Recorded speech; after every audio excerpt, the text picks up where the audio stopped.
창세기 12장 1절에서 3절. 이스라엘 나라의 존재의 이스라엘의 사명. 하나님은 왜 또 하나의 나라를 세우시는가? 성경은 이 질문을 분명히 하고 출발한다. 그리고 대답을 알고 가자는 것이다. 이 나라의 국민인 아브라함은 복이다. 하나님 나라 백성이 되는 것, 그 자체가 복이라는 선포다. 아하자, 아름다운 하나님의 자녀. 그럼 이렇게 하나님의 백성이 되는 것 자체만 목표인가? 그건 아니다. 이제 아브라함의 복이 모든 민족에게로 퍼져나가게 하는 것이 이 백성의 목표요 사명이다. 국제적이다. 선택된 이 민족의 존재의 의의는 열방 때문이다. 이것을 징처럼 박아놓고 이제 이스라엘 역사를 출발시켜야 한다. 이 출발점을 놓치면 이제부터 흘러가는 이스라엘 역사는 표류한다. 되돌아보고 또 되돌아봐야 할지는지 이스라엘 나라는 왜 존재하는가 해서 눈을 떼면 안 된다. 말라기를 지나 신학을 거쳐 요한계시록에 이를 때까지 꼭 붙들고 있어야 할 기둥불이다. 창세기 12장 4절에서 14장. 아브람 약속의 땅 정착 시기. 메소포타미아 갈대아 울에서 출발하여 하란을 지나 세겜에 왔을 때 하나님께서는 바로 여기다 하셨다. 지시할 땅은 요단 서편 가나안이었던 것이다. 그 이후 베델, 네겝, 이집트, 다시 네겝과 베델을 거쳐 헤브론에 정착한다. 엄청난 이동 거리를 먼저 유의해보자. 헤브론에 정착했을 때 당시 세계대전이 일어난다. 롯이 잡혀간 바람에 아브람은 그만 전쟁에 휘말리게 된다. 롯은 하나님 나라의 후사가 될 가능성에서 멀어진다. 후보에서 탈락한다. 롯은 아니라는 것이다. 그렇게 롯은 아브람 곁에서 떨어져 나간다. 성경 읽기.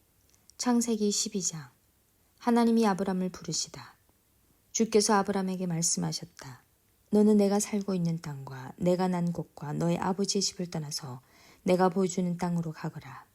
내가 너로 큰 민족이 되게 하고 너에게 복을 주어서 내가 크게 이름을 떨치게 하겠다. 너는 복의 근원이 될 것이다. 너를 축복하는 사람에게는 내가 복을 베풀고 너를 저주하는 사람에게는 내가 저주를 내릴 것이다. 땅에 사는 모든 민족이 너로 말미암아 복을 받을 것이다. 아브람은 주께서 말씀하신 대로 길을 떠났다. 롯도 그와 함께 길을 떠났다. 아브람이 하란을 떠날 때 나이는 75이었다. 아브람은 아내 사레와 조카 롯과 하란에서 모은 재산과 거기에서 얻은 사람들을 거느리고 가나안 땅으로 가려고 길을 떠나서 마침내 가나안 땅에 이르렀다. 아브람은 그 땅을 지나서 세겜 땅, 곧 모래 상수리 나무가 있는 곳에 이르렀다. 그때 그 땅에는 가나안 사람들이 살고 있었다. 주께서 아브람에게 나타나셔서 말씀하셨다.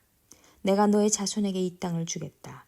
아브람은 거기에서 자기에게 나타나신 주께 제단을 쌓아서 바쳤다.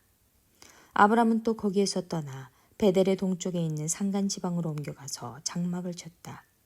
서쪽은 베델이고 동쪽은 아이이다. 아브람은 거기에서도 제단을 쌓아서 주께 바치고 주의 이름을 부르며 예배를 드렸다. 아브람은 또 길을 떠나서 줄곧 남쪽으로 가서 네겝에 이르렀다. 이집트로 간 아브람. 그 땅에 기근이 들었다. 그 기근이 너무 심해서 아브람은 이집트에서 얼마 동안 몸부쳐서 살려고 그리로 내려갔다. 이집트에 가까이 이르렀을 때 그는 아내 사레에게 말하였다. 여보, 나는 당신이 얼마나 아리따운 여인인가를 잘 알고 있어.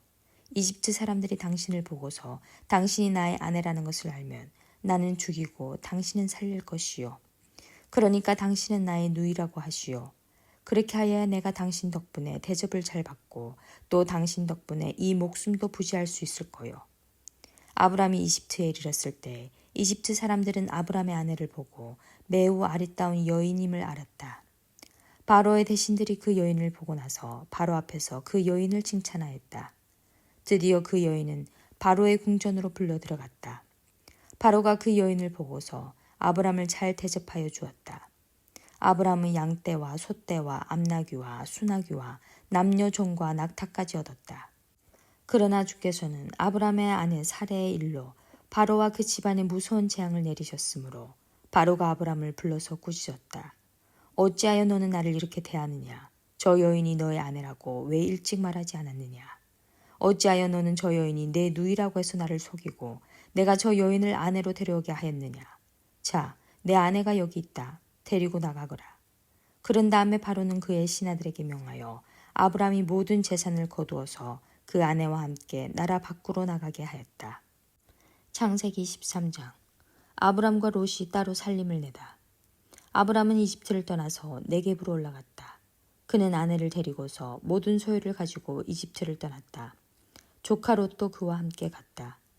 아브람은 집짐승과 은과 금이 많은 큰 부자가 되었다.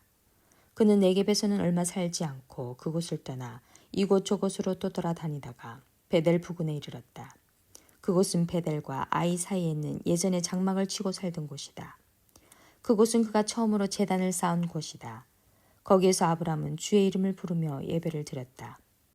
아브람과 함께 다니는 롯에게도 양떼와 소떼와 장막이 따로 있었다. 그러나 그 땅은 그들이 함께 머물기에는 좁았다. 그들은 재산이 너무 많아서 그 땅에서 함께 머물 수가 없었다. 아브람의 집짐승을 치는 목자들과 롯의 집짐승을 치는 목자들 사이에 다툼이 일어나곤 하였다. 그때 그 땅에는 가나안 사람들과 브리스 사람들도 살고 있었다. 아브람이 롯에게 말하였다. 너와 나 사이에 그리고 너의 목자들과 나의 목자들 사이에 어떠한 다툼도 있어서는 안 된다. 우리는 한 핏줄이 아니냐. 내가 보는 앞에 땅이 얼마든지 있으니 따로 떨어져 살자. 내가 왼쪽으로 가면 나는 오른쪽으로 가고 내가 오른쪽으로 가면 나는 왼쪽으로 가겠다. 롯이 멀리 바라보니 요단 온 들판이 소알에 이르기까지 물이 넉넉한 것이 마치 주의 동산과도 같고 이집트 땅과도 같았다. 아직 주께서 소돔과 고모라를 멸망시키기 전이었다. 롯은 요단의 온 들판을 가지기로 하고 동쪽으로 떠났다. 이렇게 해서 두 사람은 따로 떨어져서 살게 되었다.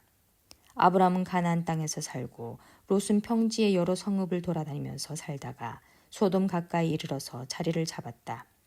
소돔 사람들은 악하였으며 주를 거슬러서 온갖 죄를 짓고 있었다. 아브람이 헤브론으로 옮기다. 롯이 아브람을 떠나간 뒤에 주께서 아브람에게 말씀하셨다. 너 있는 곳에서 눈을 크게 뜨고 북쪽과 남쪽, 동쪽과 서쪽을 보아라. 내 눈에 보이는 이 모든 땅을 내가 너와 내 자손에게 아주 주겠다. 내가 너의 자손을 땅의 먼지처럼 셀 수 없이 많아지게 하겠다. 누구든지 땅의 먼지를 셀 수 있는 사람이 있다면 너의 자손을 셀 수 있을 것이다. 내가 이 땅을 너에게 주니 너는 가서 길이로도 걸어보고 너비로도 걸어보아라. 아브람은 장막을 거두어서 헤브론의 마물에 곧 상수리 나무들이 있는 곳으로 가서 거기에서 살았다. 거기에서도 그는 주께 제단을 쌓아서 바쳤다. 창세기 14장. 아브람이 롯을 구하다. 시날 왕 아므라벨과 엘라살 왕 아리옥과 엘람 왕 그돌라오멜과 고임 왕 디달의 시대 이 왕들이 소돔 왕 베라와 고모라 왕 비르사와 아드마 왕 시납과 스보이 왕 세메벨과 벨라 왕 곧 수알 왕과 싸웠다. 이 다섯 왕은 군대를 이끌고 시팀 벌판 곧 지금의 소금 바다에 모였다. 지난날에 이 왕들은 12년 동안이나 그돌라오멜을 섬기다가 13년째 되는 해에 반란을 일으켰던 것이다. 14년째 되는 해에는 그돌라오멜이 자기와 동맹을 맺은 왕들을 데리고 일어나서 아스드로 가르나임에서는 르바 사람을 치고 함에서는 수스 사람을 치고 사외 기랴다임에서는 엠 사람을 치고 세일 산간 지방에서는 호리 사람을 쳐서 광야 북은 엘바란까지 이르렀다. 그리고는 쳐들어온 왕들은 방향을 바꿔서 엠미스밭 곧 가데스로 가서 아말렉 쪽의 온 들판과 하사순다말에 사는 아모리 쪽까지 쳤다. 그래서 소돔 왕과 고모라 왕과 아드마 왕과 스보임 왕과 벨라 왕 곧 소알 왕이 시팀 벌판으로 출전하여 쳐들어온 왕들과 맞서서 싸웠다. 이 다섯 왕은 엘람 왕 그돌라오멜과 고임 왕 디달과 시날 왕 아므라벨과 엘라살 왕 아리옥 이 네 왕을 맞아서 싸웠다.